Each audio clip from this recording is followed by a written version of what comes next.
Hello दोस्तों, आप सभी का हमारे यूट्यूब चैनल स्टडी आपके साथ में एक बार फिर से स्वागत है। आज हम लोग सीटेट जनवरी 2024 को टारगेट करती हुई क्लास सीडीपी का लेक्चर नंबर 4 डिस्कस करने वाले हैं। इस पर्टिकुलर लेक्चर में हम लोग बात करेंगे इंडिविजुअल डिफरेंसेस के बारे में, यानी कि व्यक्तिगत विभिन्नताओं के बारे में। व्यक्तिगत विभिन्नताएं स्टूडेंट के पर्सपेक्टिव में और साथ ही साथ टीचर के पर्सपेक्टिव में किस तरह से उपयोगी हैं, उन सभी के बारे में हम लोग यहाँ पर आज डिटेल डिस्कशन करने वाले हैं। मुझे उम्मीद है कि इस लेक्चर से आपको बहुत ज़्यादा हेल्प मिलने वाली है सीटेट जनवरी 2024 एग्जाम में। इसीलिए आप वीडियो के लास्ट तक बने रहें और साथ ही साथ ध्यान से सभी बारीकियों को समझें। चलिए, बिना टाइम वेस्ट कर किए हुए आगे बढ़ते हैं। तो अगर आप चैनल पर पहली बार हैं तो आप हमारे यूट्यूब चैनल को सब्सक्राइब भी कर लीजिए, जिससे आपको समय-समय पर वीडियो का नोटिफिकेशन मिल जाए। साथ ही साथ अब इस वीडियो को अपने different social media platforms like Facebook, Insta, WhatsApp कहीं पर भी आप इसे शेयर कर सकते हैं अपने उन साथियों तक जिन्हें इसकी ज़रूरत है। चलिए, फिलहाल बात करते हैं इंडिविजुअल डिफरेंसेस के बारे में। तो जैसा कि मैंने आपको बताया व्यक्तिगत विभिन्नताएँ, तो हिंदी में इसे क्या बोलते हैं? तो आप सभी को ये वाली बात ऑलरेडी पता है, व्यक्तिगत व्यक्तिगत विभिन्नताएँ व्यक्तिगत विभिन्नताएँ, ठीक है? विभिन्नताएँ। इसके बारे में जब हम लोग बात करते हैं तो आप सभी को पता है कि दुनिया में बहुत तरीके की प्रजाति पाई जाती हैं। ये विभिन्नताएँ किस लेवल पर होती हैं, ये जानना ज़रूरी है। इसके क्या एस्पेक्ट्स हैं, ये जानना ज़रूरी है। क्यों हम लोग इसके बारे में पढ़ रहे हैं? क्योंकि आप सभी को पता है कि एक क्लास में, अगर हम लोग एक क्लास की बात करें सिर्फ़, एक क्लास में अलग-अलग पर्सनैलिटी के बच्चे पढ़ते हैं। यानी कि आप ऐसा कहें कि सबके सबके आपस में कुछ डिफरेंसेस होते हैं। उन डिफरेंसेस को ध्यान में रखकर टीचर को शिक्षा देनी चाहिए, एजुकेशन देना चाहिए। तो फिलहाल हम लोग बात करते हैं डिफरेंसेस किस-किस तरह के हो सकते हैं। तो प्रत्येक बच्चा अपने आप में यूनिक है और उसके कुछ अलग विशिष्टताएँ हैं, उसकी अपनी अलग विशेषता है या आप ऐसा कहें उसकी अपनी अलग क्वालिटी है। वो किसी स्तर पर बहुत अच्छा होगा तो किसी दूसरे स्तर पर बहुत खराब हो सकता है या बहुत वीक हो सकता है। ऐसे ही आप में भी हैं, इसी तरह मुझ में भी हैं और इसी तरह से अन्य जितनी भी प्रजातियाँ इस पूरे अर्थ में निवास करती हैं, वो सभी यूनिक हैं और सबके अपने-अपने डिफरेंसेस भी हैं। इस वजह ज़रूरी है कि सबसे पहले जानना ये ज़रूरी है कि कितनी प्रकार की विभिन्नताएँ हो सकती हैं किसी भी प्रजाति या किसी भी बच्चे में या किसी भी मनुष्य में। तो सबसे पहले बात करें तो सबसे पहला जो फैक्टर है वो है बायोलॉजिकल बायोलॉजिकल यानी बायोलॉजिकल डिफरेंसेस हो सकते हैं। कहने का मतलब क्या है, जैविक विभिन्नताएँ हो सकती हैं किसी बच्चे में। इसके अलावा दूसरा डिफरेंसेस क्या हो सकता है, तो उसकी मेंटल, अगर किसी बच्चे की ही बात करें तो बायोलॉजिकल डिफरेंसेस हो सकते हैं उसमें और दूसरा मेंटल डिफरेंसेस हो सकते हैं। तीसरी बात अगर करें तो तीसरा इमोशनल डिफरेंस हो सकता है, यानी कि इसे आप क्या बोलते हैं, सामवेगिक। हिंदी में क्या बोलते हैं? तो सांवेगिक डिफरेंसेस यानी विभिन्नताएँ। यानी इमोशनल लेवल पर बच्चा अलग तरीके से चीज़ों को सोचता है। बायोलॉजिकली उसकी उन चीज़ों में अलग, जैसे कि मान लेते हैं बायोलॉजिकल डिफरेंसेस कैसे होते हैं भाई? नहीं समझ में आया सर। तो बायोलॉजिकल डिफरेंसेस की अगर हम लोग बात करें तो जैसे एक बच्चा हाइट में बहुत बड़ा है और एक बच्चा क्या है, बहुत छोटा है। मतलब सेम क्लास का बच्चा जिसकी हाइट में डिफरेंस हो सकता है, जिसके बालों के कलर में डिफरेंस हो सकता है, जिसकी आँखों में डिफरेंस हो सकता है, जिसके हाथ में डिफरेंस हो सकता है। तो इस तरह से आप कह सकते हैं ये बायोलॉजिकल डिफरेंस हो गए। दूसरा मेंटल डिफरेंस क्या होगा सर? तो मेंटल डिफरेंसेस की जब हम लोग बात करेंगे तो मेंटली बहुत स्ट्रॉन्ग हो सकता है एक बच्चा, दूसरा बच्चा मेंटली बहुत वीक हो सकता है। या आप ऐसा कहें, कोई बच्चा बहुत तेज है पढ़ने में, कोई बच्चा बहुत वीक है, कोई बच्चा बिल्कुल मीडियम है, मतलब उसको चीज़ें समझ में आ भी रही हैं और बिल्कुल नहीं भी आ रही हैं। तो यानी कि सबकी अपनी-अपनी स्पेशलिटी है। उसी तरह से इमोशनल लेवल पर कोई बच्चा बहुत जल्दी इमोशंस को समझता है, कोई बच्चा बहुत जल्दी इ इमोशंस को नहीं समझता। जैसे कोई बच्चा बहुत जल्दी गुस्सा करता है, कोई बच्चा बहुत बहुत शांत स्वभाव का है और वो गुस्सा जनरली नहीं करता। तो इस तरह से अलग-अलग लेवल पर आप देख रहे हैं डिफरेंसेस बच्चों में ही हैं, है ना? इसी तरह से हम सब में भी हैं। क्या हम सब में नहीं है? हम लोगों के बीच में भी डिफरेंसेस हैं। प्रत्येक व्यक्ति अपने आप में उसकी अलग आइडेंटिटी है, वो अपने अलग-अलग यूनिक फीचर्स के साथ आता है। मतलब हो सकता है कि आप एक लेवल पर आपके ही घर में या आपका भाई आपसे छोटा है तो आप कह देंगे बायोलॉजिकली डिफरेंसेस भी आ गए, मेंटल रूप से डिफरेंसेस भी आ गए, मतलब उसकी थिंकिंग हो सकता है आपसे भी बहुत अच्छी हो या हो सकता है आपसे बहुत कम हो, है ना? इस तरह के जो डिफरेंसेस हैं, ये समाज में हमारे आस-पास आपको देखने को मिलते हैं और उन्हीं डिफरेंसेस को किस तरह से यूज़फुल बनाया जा सकता है एजुकेशन में, इन डिफरेंसेस में जो-जो चीज़ें हैं, उनका उपयोग करते हुए किस तरह से एजुकेशन या शिक्षा को बेहतर बनाया जा सकता है और क्या-क्या टीचर्स को करना चाहिए, ये सारी चीज़ें आज के इस लेक्चर में हम लोग जानेंगे। इसके अलावा 4th नंबर का डिफरेंस क्या हो सकता है? तो कल्चरल डिफरेंसेस हो सकते हैं। कल्चरल डिफरेंसेस कैसे आएँगे भाई साहब? तो कल्चरल डिफरेंसेस आएँगे जैसे मान लीजिए कोई बच्चा मध्य प्रदेश में पढ़ रहा है, तो उसे हिंदी और इंग्लिश भाषा में ज्ञान मिल रहा है। कोई बच्चा अगर गुजरात में पढ़ रहा है, तो उसे गुजराती मीडियम का ज्ञान है या गुजराती लैंग्वेज है। वो वहाँ के अपने कल्चर्स को अपना रहा है, वहाँ के कल्चर से प पल बढ़ रहा है। इसी तरह महाराष्ट्र का बच्चा अपने अलग लेवल पर बढ़ता है। मतलब कल्चरल डिफरेंसेस आते हैं। यहाँ का कल्चर अलग है मध्य प्रदेश का, राजस्थान का कल्चर अलग है, गुजरात का कल्चर अलग है। इसी तरह से अन्य राज्यों में अलग-अलग जगह के साथ अलग-अलग कल्चर होता है। ये सारी बात आप अक्सर समाज में देखने को आपको मिलेंगी। जैसे आप अपने घर में जाएँ, जैसे मान लेते हैं सीधी शहर में, मध्य प्रदेश में एक जिला है सीधी, सीधी शहर में से ही मैं बिलॉन्ग करता हूँ और सीधी में ही जो कल्चर है, वो कल्चर आज मध्य प्रदेश के ही इंदौर शहर में नहीं है। एजुकेशन लेवल में बहुत बड़ा फ़र्क है। मध्य प्रदेश के ही 2 शहरों की बात कर रहे हैं। सीधी छोटा शहर है, इंदौर बड़ा शहर है। उसी तरह भोपाल में अलग कल्चर है, जबलपुर का कल्चर अलग है। उनकी बोलचाल में भी कल्चर आपको समझ में आता है, तो कल्चरल डिफरेंसेस आ जाते हैं। ठीक है? तो ये वाली बात आपको ध्यान में रखनी है। तो किस तरह कितने डिफरेंसेस हो गए ये। इसके अलावा सोशल डिफरेंसेस भी हैं, कहीं कुछ हद तक सोशल डिफरेंसेस भी बच्चे में आते हैं। सोशली हो सकता है किसी बच्चे का जो सोशल बैकग्राउंड है वो बहुत अच्छा ना हो, किसी बच्चे का बहुत मीडियम स्तर का हो और किसी बच्चे का जो सोशल बैकग्राउंड है, वो बहुत अच्छा हो। कहने का मतलब क्या है, हो सकता है किसी बच्चे के माता-पिता गरीब हों या वो मिडल क्लास फैमिली से आता है या बहुत रिच फैमिली से आता है, तो आप देखेंगे कि तीनों बच्चों में हैं, भले वो एक साथ पढ़ रहे हैं, तीनों एक साथ पढ़ रहे हैं, लेकिन उनके बीच में सोशली डिफरेंसेस आ चुके हैं, है ना? उनको किस तरह से हैंडल करना चाहिए, टैकल करना चाहिए, उसके बारे में भी आज हम लोग यहाँ पर डिस्कस करने वाले हैं। तो ये 5 डिफरेंसेस आपको पता होने चाहिए। इस तरह से आप कह सकते हो कल्चरल को हिंदी में लिखेंगे सांस्कृतिक, सांस्कृतिक, ठीक है? और ये है सामाजिक, सामाजिक, ठीक है?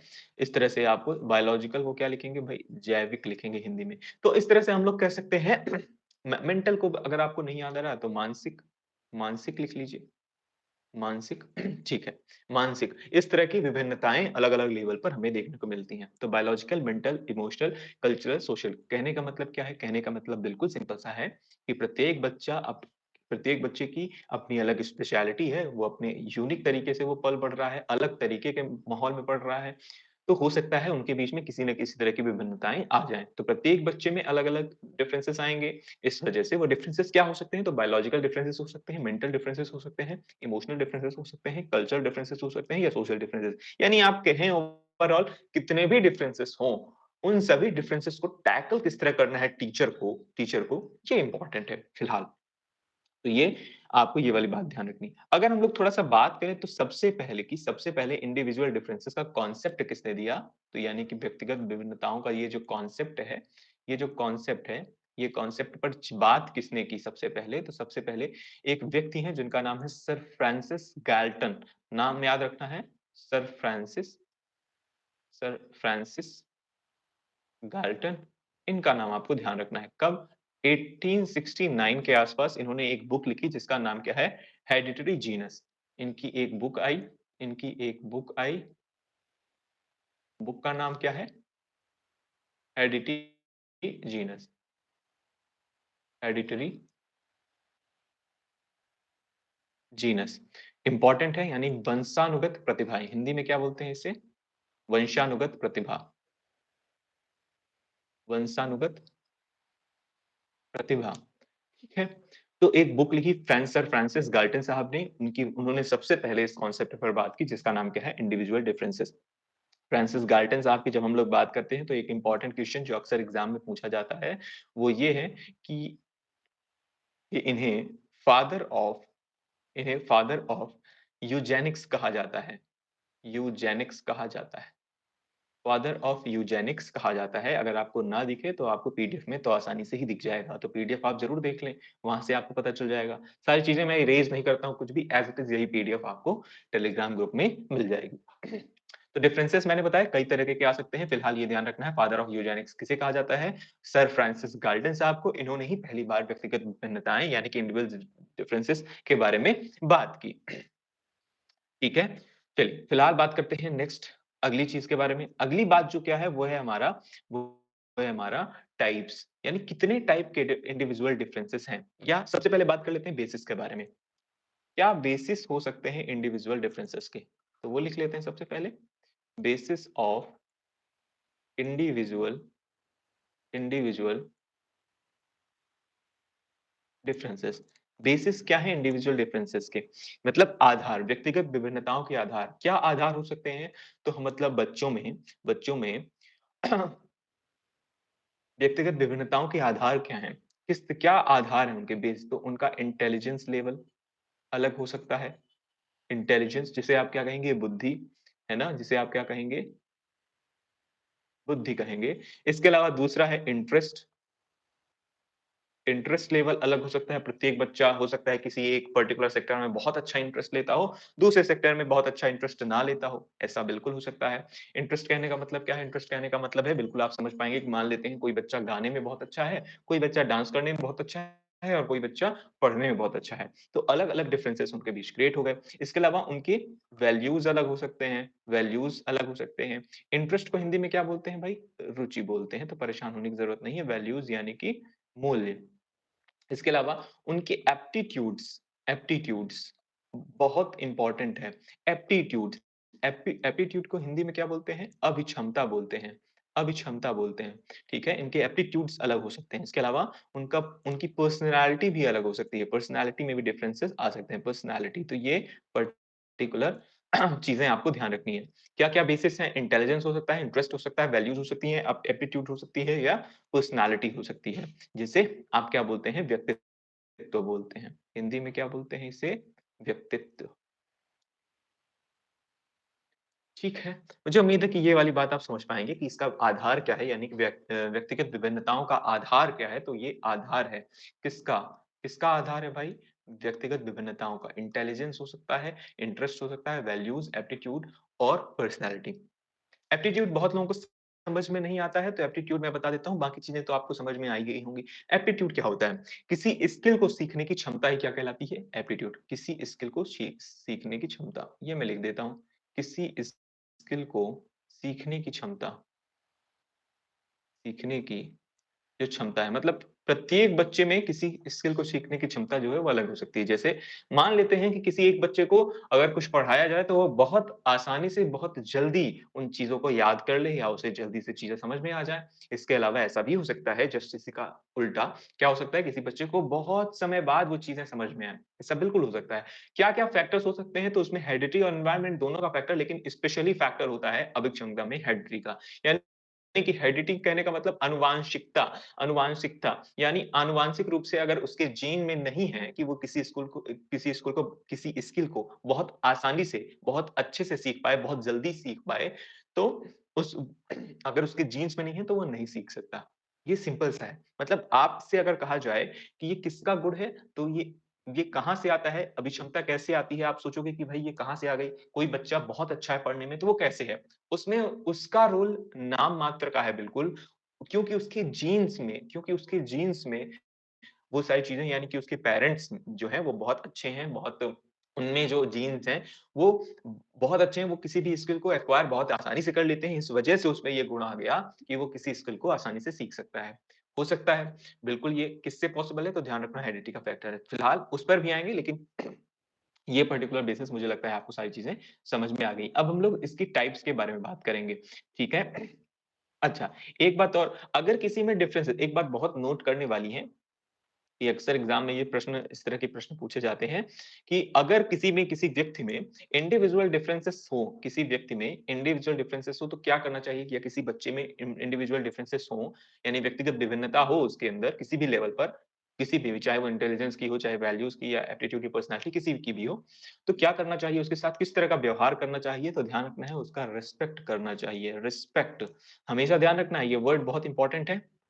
Respect individual differences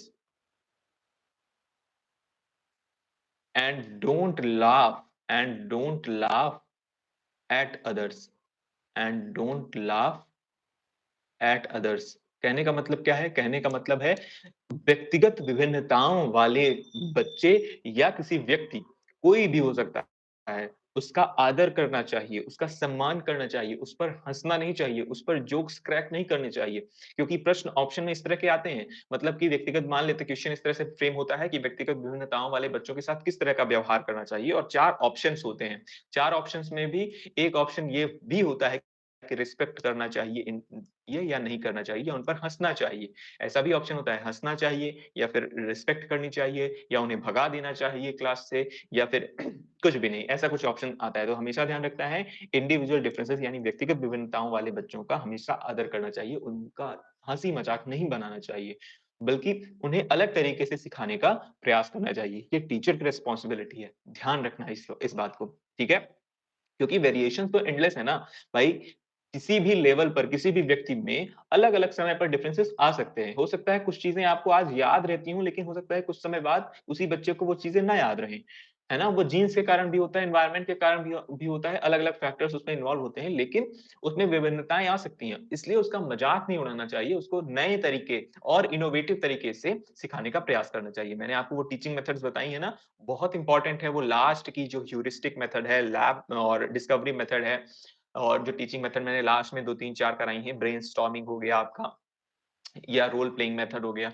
ये सारी जो मेथड्स हैं, ये अपने आप में बहुत इम्पोर्टेंट है, as it is exam point of view से भी, ठीक है? तो आपको ये सारी चीज़ें याद रखनी है। फिलहाल बात करते हैं नेक्स्ट इम्पोर्टेंट चीज़ के बारे में यानी टाइप्स ऑफ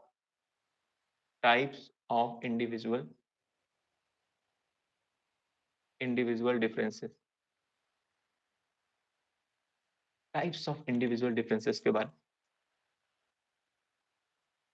क्या टाइप्स हैं इंडिविजुअल डिफरेंसेस के? यानी व्यक्तिगत विभिन्नताओं के प्रकार, कितने प्रकार हैं इनके? तो अगर इनके प्रकार के बारे में बात करें हम थोड़ा-सा तो 2 प्रकार के होते हैं। सबसे पहले इनहेरिटेड डिफरेंसेस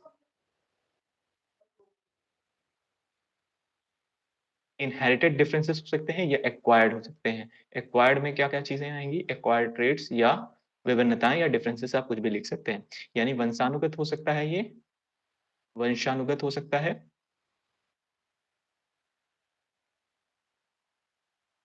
वंशानुगत और दूसरा अर्जित। ध्यान रखना है ये सारी चीज़ें। ठीक है? तो वंशानुगत और अर्जित 2 तरीके से होती हैं, यानी कि यहाँ पर जो फैक्टर इन्वॉल्व होगा वो कौन-सा होगा? हेरिडिटी वाला यानी कि मैंने आपको ऑलरेडी हेरिडिटी और एनवायरनमेंट के बारे में ऑलरेडी पढ़ा दिया है, आपको ध्यान रखना है। और दूसरा फैक्टर क्या है? अर्जित। अर्जित कहाँ से होगा? अर्जित होगा एनवायरनमेंट से, ध्यान रखना है। एनवायरनमेंट बेहद इम्पोर्टेंट यानी वातावरण से बाकी सारी चीज़ें प्रभावित होंगी। ये डिफरेंसेस किस तरह से आएँगे? तो प्रकार 2 तरीके के हैं।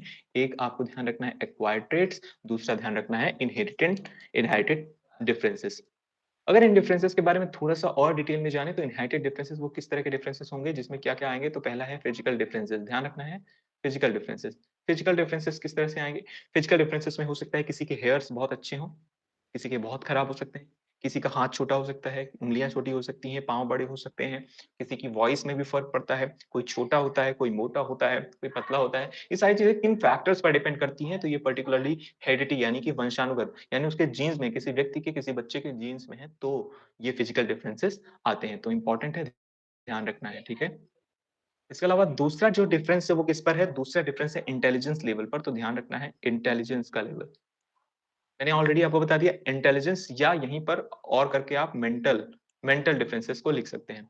तो इंटेलिजेंस या मेंटल यानी ये किस पर डिपेंड करता है तो यानी बुद्धि का स्तर आप ऐसा कह सकते हैं यहाँ पर बुद्धि का स्तर क्योंकि इंटेलिजेंसिया कहाँ से आता है? इंटेलिजेंसिया सारा कुछ डिपेंड होता है जीन्स पर, ना कि वातावरण पे। कोई व्यक्ति इंटेलिजेंट है उसका ज़्यादा प्रभाव कहाँ से हो रहा है उस पर जो इफ़ेक्ट है, वो किसका पड़ रहा है? उसकी जीन्स का इफ़ेक्ट ज़्यादा है, ना कि वातावरण का। वातावरण से वो इंटेलिजेंट नहीं हो जाता कि मतलब 4 लोगों को देखकर बाकी जगह से बाहरी वातावरण से वो क्या हो गया मोटिवेशन के साथ बहुत इंटेलिजेंट हो गया, ऐसा नहीं है। उसकी जीन्स में है अगर है इंटेलिजेंट होना तो वो है। मतलब आप अगर इंटेलिजेंट हो या कोई बच्चा इंटेलिजेंट है तो उस पर उसकी जीन्स का असर है। इसके अलावा तीसरी बात आपको ध्यान रखनी है, तीसरा डिफरेंस है वो टेम्परामेंटल डिफरेंसेस। टेम्परामेंटल डिफरेंसेस में क्या आएगा? टेम्परामेंटल डिफरेंसेस की जब बात करते हैं हम लोग, तो टेम्परामेंटल डिफरेंसेस में हिंदी में क्या बोलेंगे तो आपको ध्यान रखना है हिंदी सहारक शब्द की हिंदी आप कुछ शब्द जो मैं नहीं बता पाता हूँ उसको आपको गूगल कर लेना है। तो टेम्परामेंटल डिफरेंसेस क्या हैं? तो यहाँ पर जैसे हो गया आपके जैसे उसका लव हो गया, हेट हो गया वो आप इमोशंस के भी कनेक्ट कर सकते हैं। साथ-साथ कोई व्यक्ति बहुत शांत है, टेम्पर बहुत कम होता है, उसे गुस्सा बहुत कम आता है। तो आप ऐसा लिखिए कोई व्यक्ति बहुत शांत है, कोई व्यक्ति बहुत गुस्सा वाला है, एंगर उसे बहुत जल्दी आता है, कोई व्यक्ति चीज़ों को आसानी से उसकी समझ बहुत अच्छी है, वो जल्दी से आसानी से चीज़ों को समझ जाता है, उसका टेम्पर लेवल अलग है। तो ध्यान रखना है टेम्परामेंटल डिफरेंसेस किस तरह आता है तो बच्चों में कोई बच्चा बहुत आसानी से शांत होकर चीज़ों को समझता है, कोई बच्चा बहुत जल्दी गुस्सा हो जाता है अगर उसके अनुसार चीज़ें नहीं होती हैं तो, है ना? इस तरह के डिफरेंसेस जो बच्चों में हैं वो टेम्परामेंटल डिफरेंसेस कहलाएँगे। 4th नंबर पॉइंट क्या है तो 4th पॉइंट भी आपको ध्यान रखना है डिफरेंसेस ऑन एबिलिटीज़। एबिलिटीज़ पर भी डिफरेंसेस हो सकते हैं यानी कि उनकी क्षमता पर डिफरेंसेस हो सकते हैं। क्षमता कैसे हो सकती है भाई?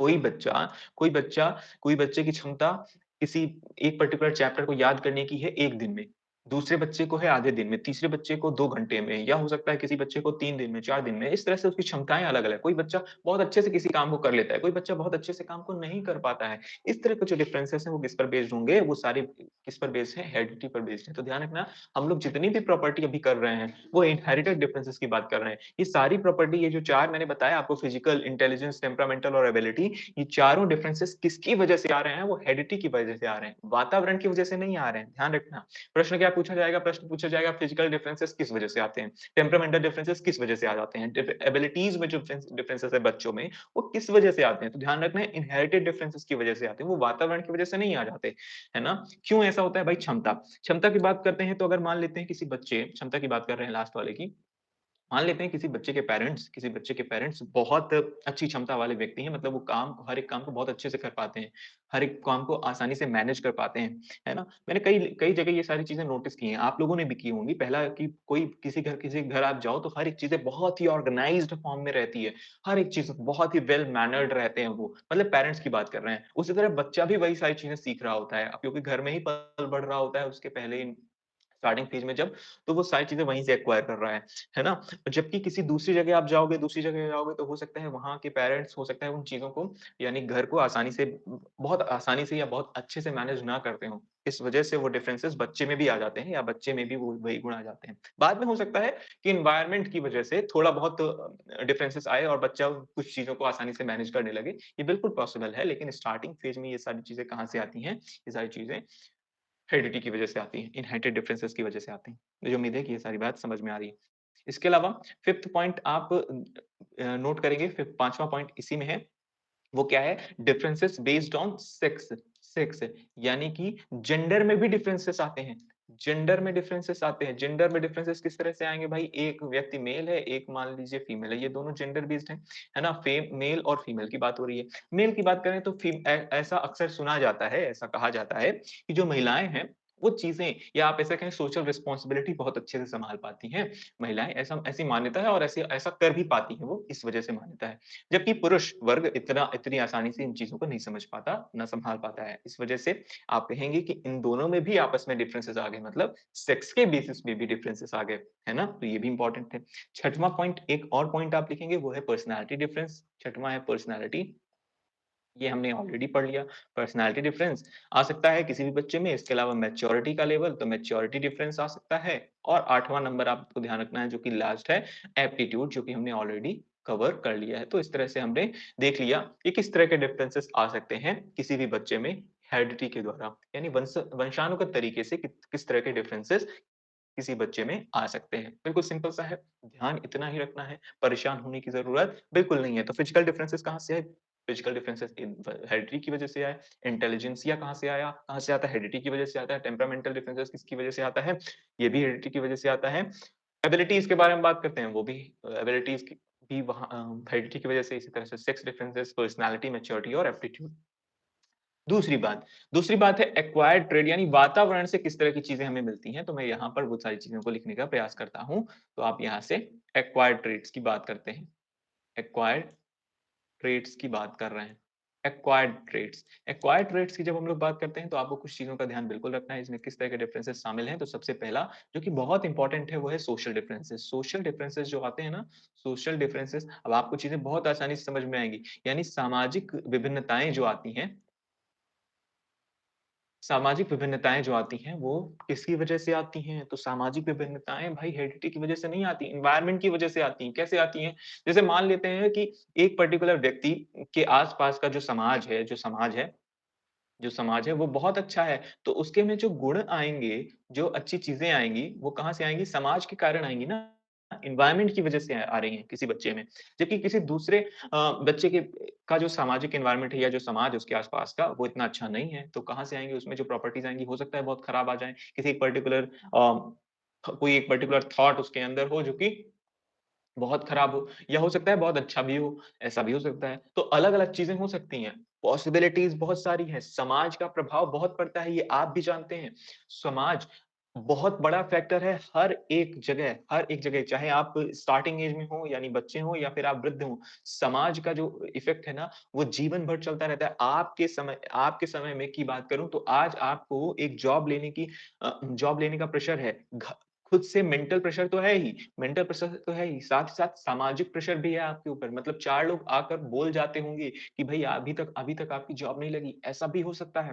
तो ये कहाँ से प्रेशर आ रहा है? समाज की तरफ से प्रेशर आ रहा है या फिर ऐसा भी हो सकता है कि आपके घर के आस-पास के जो लोग हों, वो आकर ये बोलें, "अरे कोई बात नहीं, आप मेहनत करो, हो सकता है आपकी बहुत अच्छी जॉब लग जाए।" तो ऐसा भी है, पॉज़िटिव वे में भी एक मोटिवेशन के रूप में भी समाज बहुत बड़ा रोल प्ले करता है, तो दोनों तरीके से हैं। हर एक सिक्के के 2 पहलू हैं, इसलिए किसी एक सिक्के की तरफ एक तरफ़ा होकर निर्णय नहीं लेना है, तो ध्यान रखना है, ठीक है?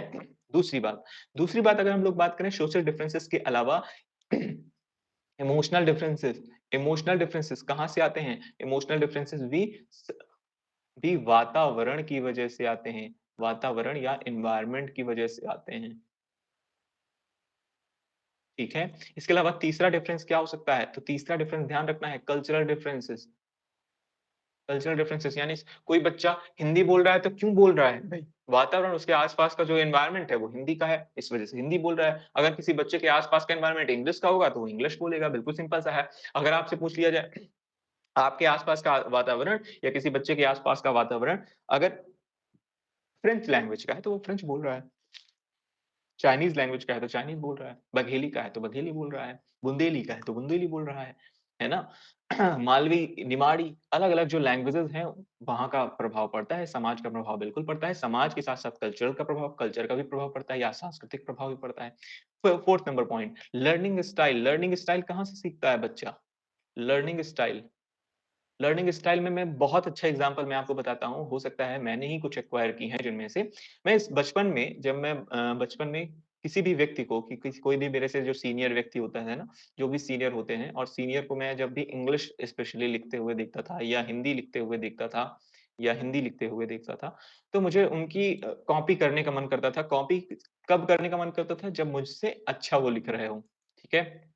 यानी आप बहुत खराब लिख रहे हो और फिर सामने वाला बहुत अच्छा लिख रहा हो, तो आपका कॉपी करने का मन करे, यानी उसकी कॉपी में डिफरेंसेस हो, है ना? तो मैं कोशिश करता था कि उनकी जो स्टाइल है ना, उनकी जो लर्निंग स्टाइल है या स्ट्रैटेजी है, उनको फॉलो किया जाए और आज भी ये होता है कि कोई भी टॉपर हो, वो टॉपर अपनी स्ट्रैटेजी बताता है, सीखने की स्ट्रैटेजी बताता है, तो आप सभी उसे फॉलो करने की कोशिश करते हैं। वो क्यों होता है? इससे ये सारी चीज़ें कहाँ से आ रही हैं? तो आपने देखा ये सारी चीज़ें ऑल सभी चीज़ें कनेक्ट किससे? एनवायरनमेंट से कनेक्ट है। बिल्कुल सिंपल सा है ना? आप हो सकता है तो मैं उस समय जब वो उन्हें कॉपी करता था तो यानी कि वहाँ पर मैं क्या सीख रहा हूँ, वहाँ पे मैं राइटिंग स्किल्स सीख रहा हूँ। अच्छा, आप कहेंगे सर ऐसी ही राइटिंग है क्या? नहीं सर, ऐसी राइटिंग नहीं है। इससे अच्छा लिखने का प्रयास मेरा हर बार होता है। मैं आज जब बोर्ड में देखता हूँ किसी को लिखते हुए, तो हो सकता है मैं बहुत खराब लिख रहा हूँ, लेकिन लेकिन मुझे ऐसा लगता है कि मैं और भी बेहतर करता जाऊँ और भी चीज़ों को इम्प्रूव करता जाऊँ। तो लर्निंग हम लोग कहाँ से सीख रहे हैं? जो लर्निंग स्टाइल हम लोग सीखते हैं, वो सारी चीज़ें एनवायरनमेंट से सीखते हैं। तो ये इम्पोर्टेंट है, ठीक है? फिलहाल ये इन चीज़ों को इरेज़ करते हैं। चलिए, अच्छा 5th पॉइंट की बात करें जब हम लोग, तो 5th पॉइंट की जब हम लोग बात करेंगे तो 5th पॉइंट जो होगा हमारा वो क्या है? तो 5th पॉइंट है अचीवमेंट्स अचीवमेंट्स। अचीवमेंट्स आपको मोटिवेट करती हैं। क्या आपको पता है, जब भी आपको कोई रिवॉर्ड दिया जाता है किसी काम को करने के बाद जब आपको रिवॉर्ड दिया जाता है, तो आपको बहुत अच्छा लगता है या फिर इसी का उल्टा अगर आपको रिवॉर्ड नहीं दिया जाता, तो आपको बहुत खराब लगता है। यानी कि वो सारी चीज़ें कहाँ से आ रही हैं? आप मोटिवेट हो जाते हो ना अंदर से, वो सारी चीज़ें कहाँ होती हैं? वो सारे डिफरेंसेस। अब डिफरेंसेस में ये कैसे हुआ सर? सर ये ऐसा तो बिल्कुल सही है, लेकिन डिफरेंसेस में ये कैसे हुआ? डिफरेंसेस में ये ऐसा हुआ कि मान लेते हैं किसी बच्चे का एग्ज़ाम्पल लेते हैं, किसी बच्चे को आपने बहुत अच्छी तरीके से मोटिवेट किया और मोटिवेट करने के बाद उसने किसी सब्जेक्ट में बहुत अच्छा परफ़ॉर्म किया और परफ़ॉर्म करते ही आपने उसे एक चॉकलेट दी। चॉकलेट देते ही वो बच्चा जो कि बहुत पुअर हो सकता है, पहले बहुत खराब प्रदर्शन कर रहा हो, अब उसकी आदत में आ जाएगा कि वो लगातार अच्छा करने का प्रयास करेगा क्योंकि क्योंकि उसे चॉकलेट मिलेगी या बहुत अच्छा लगेगा जब लोग उसे एप्रिशिएट कर रहे हैं। तो अचीवमेंट्स आई उसके पास, अचीवमेंट्स के आते ही वो ग्रो करने लगा। कहाँ से आया? जबकि दूसरा बच्चा जिसे आपने डाँट-डपट के बैठा दिया है, डाँट उसे समझाने का अलग तरीके से समझाने का प्रयास नहीं किया है, तो क्या होगा? वो बच्चा लगातार पीछे होता चला जाएगा। वो आगे बढ़ने का प्रयास नहीं कर पाएगा या हिम्मत नहीं कर पाएगा। इससे दोनों बच्चों में डिफरेंसेस क्रिएट हो गए। जो पहले दोनों बच्चे एवरेज थे, एक को आपने रिवॉर्ड दिया या अचीवमेंट दी तो वो आगे बढ़ गया, दूसरे बच्चे को आपने डाँट-डपट के बैठा दिया या उसे चीज़ें अच्छे से नहीं समझाई, तो वो लोअर आ गया यानी उसकी रैंक और पीछे हो गई। ये सारी चीज़ें डिपेंड करती हैं अचीवमेंट्स पर भी। इसके अलावा 6th नंबर आपको ध्यान रखना है लैंग्वेज। लैंग्वेज कहाँ से आती है? तो भाई लैंग्वेज बिल्कुल वातावरण से आती है ना? 7th नंबर आपको ध्यान रखना है एटीट्यूड जो कि बेहद इम्पोर्टेंट है। एटीट्यूड एटीट्यूड को आप सभी लोग जानते हैं, इसे आप नज़रिया भी कह सकते हैं। सामान्य भाषा में एटीट्यूड यानी कि आपका बिहेवियर कैसा है? आपका बिहेवियर कैसा है? किसी काम को करने के लिए बिहेवियर कैसा है? जज़्बा कैसा है? आइडिया कैसा है? बिलीव्स कैसा है ना? बिलीव कैसा है? वो सारी चीज़ें मैटर करती हैं। एटीट्यूड बहुत इम्पोर्टेंट है। एटीट्यूड हमें कहाँ से मिलता है? एनवायरनमेंट से मिलता है, जबकि एप्टीट्यूड मैंने बताया था आपको यानी कि अभिक्षमता कहाँ से मिलती है? हेरिडिटी से मिलती है। ध्यान रखना है, एटीट्यूड आप कहाँ से गेन करते हो? एनवायरनमेंट से गेन करते हो। सर नहीं आया समझ में, कैसे एनवायरनमेंट से गेन करते हो? हम लोग कहीं भी जा रहे थे, आपने देखा कि एक व्यक्ति बहुत अच्छे से वेल ड्रेस्ड, वेल बिहेव होकर किसी से बात कर रहा है या बहुत अच्छे तरीके से वो सारी चीज़ें कर रहा है, ऐसे ही 4 और लोग आपको दिख गए, तो आपके मन में जो कि आप बहुत ऑर्गनाइज़्ड वे में नहीं चल रहे हो वहाँ उस समय पर, तो आपके मन में एक बात आती है कि यार उसका एटीट्यूड बहुत सही लग रहा है, उसका बिहेवियर बहुत अच्छा है, दूसरों से बात करने का तरीका बहुत अच्छा है, उसका सोचने का तरीका बहुत अच्छा है, उसका उसके बिलीफ्स बहुत अच्छे हैं। आपने कहाँ देखा? ये आपको क्या जीन्स से मिला था? नहीं, नहीं, नहीं। हमने एनवायरनमेंट यानी आस-पास के वातावरण में देखा, ये चीज़ें ऑब्ज़र्व की, फिर आप कोशिश करोगे कि उसी एटीट्यूड को हम एक्वायर करें और उस एटीट्यूड के साथ आगे बढ़ें, अच्छे एटीट्यूड से या इसी का अपोज़िट भी हो सकता है। बात समझ में आ रही है? बिल्कुल सिंपल सा है। फिलहाल चलिए, अब हम लोग बात करते हैं इसका जो इम्प्लीकेशन है, एग्ज़ैक्ट इम्प्लीकेशन है वो या आप इसे कहें एजुकेशनल इम्प्लीकेशन क्या है? अच्छा, इम्प्लीकेशन यानी शिक्षक की तरफ बढ़ने की तरफ इससे पहले हम लोग बात कर लेते हैं फैक्टर्स फैक्टर्स के बारे में। यानी कि कौन-कौन से ऐसे कारक हैं फैक्टर्स अफेक्टिंग इंडिविजुअल डिफरेंसेस ऐसे कौन-कौन से कारक हैं जो कि व्यक्तिगत विभिन्नताओं को प्रभावित करते हैं? तो पहला हेरिडिटी आप लिख लीजिए, हेरिडिटी प्रभावित करती है दूसरा एनवायरनमेंट प्रभावित करता है, ये तो बिल्कुल सिंपल सा है। तीसरा आपको ध्यान रखना है कास्ट या रेस ऑफ नेशन ये भी डिसाइड करता है। 4th आपको ध्यान रखना है इंटेलिजेंस आप बोल सकते हो। 5th नंबर आप बोल सकते हो एजुकेशन, 6th नंबर आप बोल सकते हो इकोनॉमिक कंडीशन क्या-क्या फैक्टर्स होते हैं कि जिससे इंडिविजुअल डिफरेंसेस आ जाते हैं किसी व्यक्ति में, उन फैक्टर्स को हमने यहाँ पर देख लिया। क्या है हेरिडिटी की वजह से आ जाते हैं, बिल्कुल डिफरेंसेस आते हैं, एनवायरनमेंट की वजह से भी डिफरेंसेस आते हैं क्योंकि अलग-अलग एनवायरनमेंट होता है बच्चे का तो वो अलग-अलग तरीके से ग्रो करता है ना? उनमें डिफरेंसेस आ जाते हैं। इसके अलावा कास्ट और रेस ऑफ द नेशन अलग कास्ट का व्यक्ति, अलग कास्ट का बच्चा अलग तरीके से ग्रो करता है, इस वजह से उसकी वजह से भी 2 अलग-अलग कास्ट के व्यक्तियों में अलग-अलग तरह की विभिन्नताएँ आ जाती हैं। एजुकेशन और इकोनॉमिक कंडीशन जो कि ये ऑलरेडी हमने डिस्कस कर लिया है और इकोनॉमिक कंडीशन की बात जब करते हैं तो किसी कोई बच्चा बहुत पुअर है अगर बहुत पुअर है तो उसके बीच में इंडिविजुअल डिफरेंसेस आएँगे, बेहद सामान्य सी बात है। अगर कोई बच्चा दूसरा रिच है, यानी रिच बच्चे और पुअर बच्चे, यानी कि पुअर फैमिली से आया हुआ जो बच्चा है, उनके बीच में इंडिविजुअल डिफरेंसेस होंगे। उनको किस तरह से अब पढ़ाना चाहिए, किस तरह से शिक्षकों को ट्रीट करना चाहिए, आप क्योंकि शिक्षक बनने वाले हो, तो आप डिफरेंसेस नहीं करोगे, है ना? आप डिफरेंसेस नहीं करोगे उन बच्चों में, सभी बच्चे आपके लिए एक होने चाहिए क्लासरूम में। ये इम्पोर्टेंट है, यही चीज़ें तो आपको हमेशा बताई गई होंगी। है ना? बिल्कुल सिंपल सा है। चलिए, फिलहाल बात करते हैं शिक्षक के लिए या शिक्षक अनुप्रयोग क्या है? शैक्षिक अनुप्रयोग क्या है? या आप इसे कह सकते हैं एजुकेशनल इम्प्लीकेशंस यानी शैक्षिक अनुप्रयोग। हिंदी में क्या लिख सकते हैं? शैक्षिक अनुप्रयोग। बेहद सिंपल है। क्या? मतलब टीचर को क्या-क्या चीज़ें करनी चाहिए अपनी अपनी मेथड्स में या अपने पढ़ाने के तरीके में, जिससे ये सारे डिफरेंसेस को कम किया जा सके। इन डिफरेंसेस को कम करते ही जो आपका एजुकेशन है या बच्चों का एजुकेशन है, वो बहुत बेटर हो जाएगा, बहुत अच्छा हो जाएगा। ये वाली बात आप भी जानते हो। कैसे जानते हैं सर? नहीं जानते हम तो, हम बताते हैं कैसे जानते हो। आप भी खुद कर सोचो कि अगर मान लो आप एक पुअर फैमिली बैकग्राउंड से आते हो और एक क्लास में कई सारे बच्चे हैं और एक पुअर फैमिली से आया हुआ बच्चा है और दूसरा बहुत अच्छी फैमिली से आया हुआ बच्चा है। अगर मान लीजिए आपके टीचर ने पढ़ाते समय आप इन दोनों बच्चों में किसी तरह का डिफरेंस किया होता या आप में और बगल वाले बच्चे में किसी भी तरह का डिफरेंस किया होता तो आप उस तरीके से ग्रो नहीं कर पाते। आपकी जो ग्रोथ है यानी कि जो इंटेलिजेंसिया है आपका, आपकी जो बुद्धि है, वो उतनी अच्छी तरीके से ग्रो नहीं कर पाती। ये आप भी जानते हो।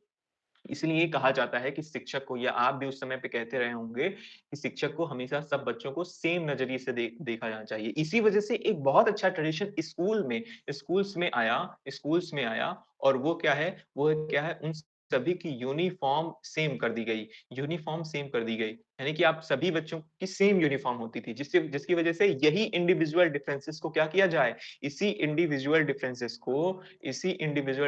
को कम किया जा सके इंडिविजुअल डिफरेंसेस को कम किया जा सके। क्यों? क्योंकि यूनिफ़ॉर्म पहनते ही यानी आपका जो गणवेश होता था, जो आपकी वेशभूषा होती थी, वो सबकी सेम होती थी। इस वजह से कोई बच्चा देखने में या देखते ही उसको ये पता नहीं लगता था कि ये बच्चा बहुत ज़्यादा अमीर है, ये बच्चा बहुत गरीब है, ऐसा पता नहीं चलता था। इसी डिफरेंसेस को कम करने के लिए क्या किया गया? यूनिफ़ॉर्म लाया गया। जबकि स्कूल्स में क्या आपसे प्रश्न पूछा जा सकता है, क्या स्कूल्स में बच्चों की यूनिफ़ॉर्म के साथ-साथ टीचर की यूनिफ़ॉर्म भी सेम होनी चाहिए क्या? यूनिफ़ॉर्म सेम होनी चाहिए क्या? या उनका उनका यूनिफ़ॉर्म में होना आवश्यक है या नहीं है? यूनिफ़ॉर्म कंपल्सरी है उनके लिए टीचर के लिए यूनिफ़ॉर्म कंपल्सरी है या नहीं है? है या नहीं है? सर कैसे पता चलेगा? होना चाहिए या नहीं होना चाहिए? बिल्कुल ज़रूरी नहीं है कि सभी टीचर की यूनिफ़ॉर्म सेम हो। टीचर की यूनिफ़ॉर्म अलग भी हो सकती है बशर्ते उनका जो एजुकेशन देने का तरीका है, वो यूनिफ़ॉर्म नहीं होना चाहिए। आप चाहें तो यूनिफ़ॉर्म सेम कर लें, कोई फ़र्क नहीं पड़ता या फिर ना करें, फिर भी कोई फ़र्क नहीं पड़ता। लेकिन टीचर की बात करते हैं जब हम लोग, तो टीचर जो एजुकेशन देने वाला है, उस एजुकेशन यूनिफ़ॉर्म तरीके का नहीं होना चाहिए।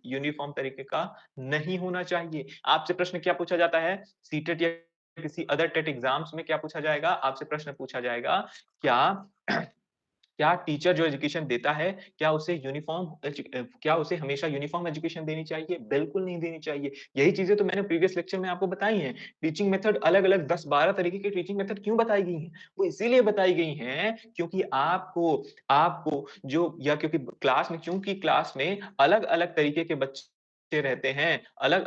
बच्चे रहते हैं, इस वजह से उन सभी को एक साथ या यूनिफ़ॉर्म तरीके से सेम एजुकेशन या सेम ढर्रे का एक ही मेथड का प्रयोग करके अगर उन्हें एजुकेशन दिया जाए, तो सभी बच्चों के समझ में नहीं आएगी। इस वजह से अलग-अलग मेथड्स का यूज़ करके बच्चों को पढ़ाना चाहिए। So it is very necessary that the education which is given by a teacher should must not be uniform.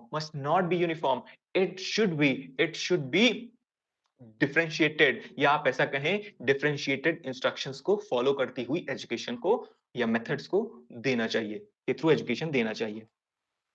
यानी कि मैं इनको यहाँ पर ये सारी चीज़ें लिखने का प्रयास करता हूँ। मुझे उम्मीद है कि ये आप सभी को समझ में आया होगा। तो टीचर यहाँ पे मैं क्या लिखता हूँ फर्स्ट पॉइंट में टीचर जो एजुकेशन देगा, वो एजुकेशन मेथड वो क्या एक ही मेथड का उपयोग करेगा?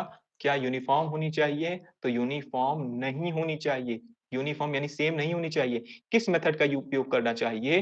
तो उस मेथड का नाम क्या है? या डिफरेंशिएटेड डिफरेंशिएटेड इंस्ट्रक्शंस का उपयोग करना चाहिए। ये ज़रूरी है। यानी सभी बच्चों को अलग-अलग तरीके की मेथड का उपयोग करके, अलग-अलग मेथड का उपयोग करके सभी बच्चों को एजुकेशन दिया जाना चाहिए। कि किसकी ड्यूटी है? टीचर की ड्यूटी है। तो ध्यान रखना है शिक्षक के लिए क्या ज़रूरी है कि वो अलग-अलग मेथड का उपयोग करके शिक्षा दें, ना कि यूनिफ़ॉर्म। यूनिफ़ॉर्म्स एजुकेशन नहीं होनी चाहिए। ठीक है? साथ ही साथ और क्या करना चाहिए? दूसरा चीज़ क्या? जो ग्रुप्स बनाते हैं, जो ग्रुप्स टीचर बनाते हैं, ग्रुप्स कौन बनाता है? आप सभी को पता है टीचर बनाता है। तो टीचर जो ग्रुप्स बनाते हैं वो क्या होमोजीनियस होने चाहिए या हेटेरोजीनियस होने चाहिए? तो ग्रुप्स 2 तरीके के होते हैं, पहली बात तो आप ये जान लीजिए। तो ग्रुप्स में क्या कैसे-कैसे होते हैं? तो भाई आप बोलोगे होमोजीनियस होते हैं और एक हेटेरोजीनियस 2 तरीके के ग्रुप होते हैं। तो होमोजीनियस का मतलब क्या है? सर होमोजीनियस का जो मतलब है वो ये है कि सेम एबिलिटीज़ वाले स्टूडेंट्स को सेम एबिलिटीज़ यानी सभी समान क्षमताओं वाले जो स्टूडेंट्स हैं, उनको एक ग्रुप में रख दिया जाए। एक ही ग्रुप में, एक ग्रुप में रख दिया जाए। यहाँ पर हेटेरोजीनियस ग्रुप्स का मतलब क्या है? हेटेरोजीनियस ग्रुप का मतलब है कि डिफरेंट एबिलिटीज़ अलग-अलग क्षमताओं वाले डिफरेंट एबिलिटीज़ के स्टूडेंट्स को एक ग्रुप में रख दिया जाए। स्टूडेंट्स को एक ग्रुप में रख दिया जाए।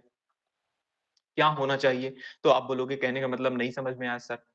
मेरे समझ में ये भी नहीं आ रहा है कि होमोजीनियस क्या होता है और हेटेरोजीनियस क्या होता है। होमोजीनियस मतलब एक जैसा ग्रुप यानी सेम क्षमता वाले, एक ही क्षमता वाले लो बच्चों को एक ग्रुप में रख दिया जाए। सर नहीं आ रहा समझ में। जैसे कि मैं एग्ज़ाम्पल देता हूँ। जैसे मान लीजिए क्लास में 5 सबसे अच्छे बच्चे हैं, 5 सबसे अच्छे बच्चे हैं, बाकी कुछ मीडियम बच्चे हैं और बाकी अदर कुछ बहुत ही कमज़ोर बच्चे हैं, वीक बच्चे हैं। तो क्या क्या टीचर को उन 5 सबसे अच्छे बच्चों का एक ग्रुप बना देना चाहिए क्योंकि वो सबसे अच्छे हैं, इस वजह से उनका क्या एक ग्रुप बना देना चाहिए? क्या ये सही बात है?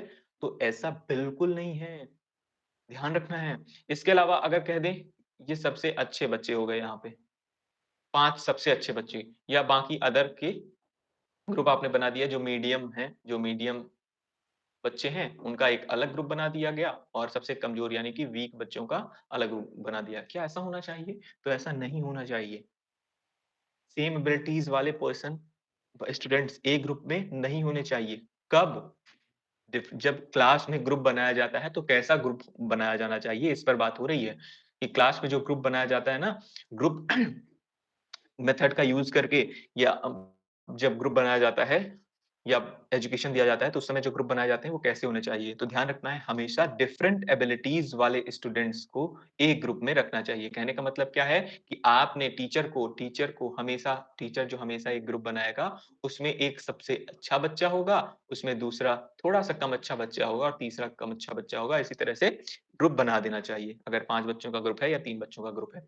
यानी अलग-अलग क्षमताओं वाले बच्चों का ग्रुप बनाना चाहिए। मैं ऐसा लिख देता हूँ, अलग-अलग अलग-अलग क्षमताओं वाले बच्चों का अलग-अलग क्षमताओं वाले 1 सेकंड वाले बच्चों का ग्रुप बनाना चाहिए। अगर आपसे प्रश्न पूछ लिया जाए कैसा ये ग्रुप कैसा होता है तो हेटेरोजीनियस या आप ऐसा कहें विषम विषम क्षमता वाले ग्रुप।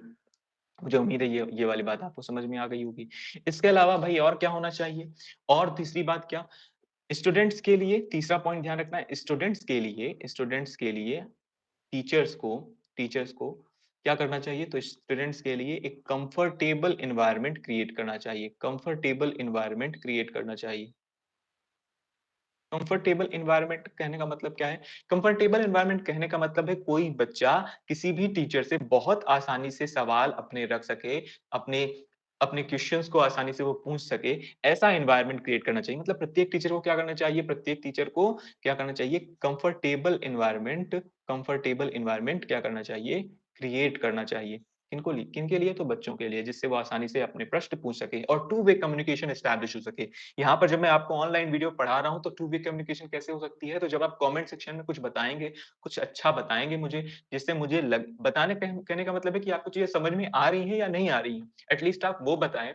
इससे क्या होगा, या मेरे पूछे गए किसी सवाल का आप जवाब दें, इससे क्या होगा, टू वे कम्युनिकेशन एस्टैब्लिश हो पाएगा, जिससे एक कंफर्टेबल एनवायरनमेंट बन सकता है। या फिर अगर ऐसा कर दिया जाए, आप सभी को पता होगा, किसी भी क्लास में जब आप जाते थे और अक्सर केमिस्ट्री की क्लास में ऐसा, अगर आप साइंस के स्टूडेंट हैं, तो अगर आप या फिर इकोनॉमिक्स के स्टूडेंट हैं, तो जब भी आप क्लास में जाते होंगे, तो केमिस्ट्री के जो मैम या सर होते थे, बहुत ही अलग टाइप के होते थे और वो जब भी कोई सवाल आप करो, तो आप उनसे पूछने में हिचकिचाते थे। आप खुलकर उनसे नहीं पूछ पाते थे। ना तो कॉलेज में आपने पूछा होगा, मुझे पूरी उम्मीद है, ना तो आप स्कूल में बहुत अच्छे से पूछ पाए होंगे। जबकि कोई हिंदी का जो टीचर होगा, हिंदी विषय का जो टीचर होगा, उससे बहुत आसानी से आपने सवाल-जवाब किए होंगे, बहुत ही आसानी से उसने पूछा होगा और आपने उसका जवाब दिया होगा। जिससे आपको चीज़ें और आसानी से समझ में आई होंगी और बहुत आसानी से आपको लंबे समय तक वो टीचर भी आपको याद होगा और आप भी उनको या वो टीचर भी आपको याद होगा और वो और उस टीचर की नज़र में आप बच्चों का जो आप बच्चे जो एनवायरनमेंट क्रिएट कर रहे हैं, उसका भी इफ़ेक्ट उस पर पड़ा होगा। इस वज़ह से जो दोनों टू वे जब कम्युनिकेशन होता है, इससे जो एजुकेशन है ना, वो बहुत बेटर हो जाती है। एजुकेशन बहुत बेटर हो जाती है। इस वजह से ये सारी चीज़ें करनी चाहिए। मेथड्स अपनी मेथड्स का यूज़ करना चाहिए। मेथड्स ऑलरेडी मैंने प्रीवियस लेक्चर में बता दिए। जिन्होंने नहीं देखी है टीचिंग मेथड वो जाकर ज़रूर देखें। बहुत डिटेल में, बहुत ही अच्छे तरीके से वो सारी मेथड्स को मैंने कवर किया है। इसके अलावा 4th क्या पॉइंट याद रखना है, तो टीचर को मोटिवेटर का रोल प्ले करना चाहिए। Teacher teacher as a as a motivator works. कहने का मतलब क्या है?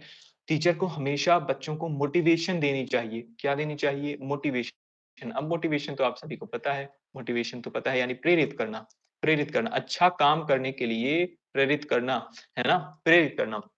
जब टीचर आपको कहता है कि आपने बहुत अच्छा काम किया है, मतलब आप किसी काम के लिए शाबाशी देते हैं, तो आप फूल के एकदम दरवाज़ा हो जाते हो टाइप, है ना? कि आपको लगता है बस सारे जहाँ का सुख पा लिया है। ऐसा उस समय पे फीलिंग आती है। ऐसा लगता है कि हाँ, अब काम करेंगे। अगला टास्क आप जब मुझे तो अच्छा और बेहतर परफ़ॉर्म करने का आप प्रयास करेंगे। तो इससे क्या होगा, इससे एजुकेशन आपकी शिक्षा में प्रभाव पड़ेगा और आप और भी अच्छी शिक्षा प्राप्त कर सकेंगे और तेज़ी से आपको चीज़ें समझ में आएँगी। तो इस तरह से आप कह सकते हो कि टीचर को हमेशा एज़ अ मोटिवेटर वर्क करना चाहिए। ये सारे जो पॉइंट मैंने 3-4 पॉइंट बताए वो इम्पोर्टेंट है। आपके किसी न किसी एग्ज़ाम में पूछे जा सकते हैं। स्पेशली मैं बोल रहा हूँ टेट एग्ज़ाम में इसी तरह के प्रश्न पूछे जाते हैं। क्या टीचर को मोटिवेटर की तरह वर्क करना चाहिए या नहीं करना चाहिए? इस तरह में 4 ऑप्शन दिए होते हैं। मैं करवाऊँगा, परेशान होने की ज़रूरत नहीं है। मैं क्वेश्चन आंसर की प्रैक्टिस ज़रूर करवाऊँगा। इस तरह से हमने पूरे इंडिविजुअल डिफरेंसेस में क्या-क्या चीज़ें होती हैं और किन-किन चीज़ों को हमें ध्यान रखना चाहिए, इस पर हमने बात कर ली। मुझे उम्मीद है कि इस लेक्चर से आपको काफ़ी मदद मिलेगी और इससे क्वेश्चन ज़रूर पूछा जाता है। लगभग 2 क्वेश्चन ऑलरेडी हर बार 2 से 3 क्वेश्चन इस टॉपिक से पूछे जाते हैं। ठीक है?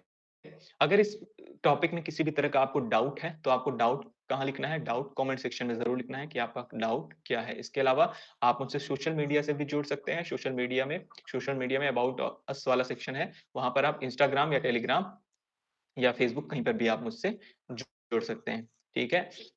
या जुड़कर अपने सवाल रख सकते हैं। मुझे उम्मीद है कि सारी चीज़ें आपको समझ में आई होंगी। अगर आपको चीज़ें समझ में आई हैं, तो यूट्यूब के कमेंट सेक्शन में इसके बारे में भी ज़रूर बताएँ मुझे। हम लोग मिलेंगे अपने नेक्स्ट लेक्चर में, तब जिसमें हम लोग बात करेंगे एक एक अलग टॉपिक के बारे में जो कि वेरी, वेरी इम्पोर्टेंट होगा। तब तक के लिए आप सभी अपना ख़्याल रखिए और सबसे इम्पोर्टेंट बात मुस्कुराते रहिए। आपका एग्ज़ाम ज़रूर क्लियर होगा, ठीक है? तब तक के लिए हम लोग फिर से मिलते हैं अपने नेक्स्ट लेक्चर में। तब तक के लिए थैंक यू, टाटा, बाय-बाय।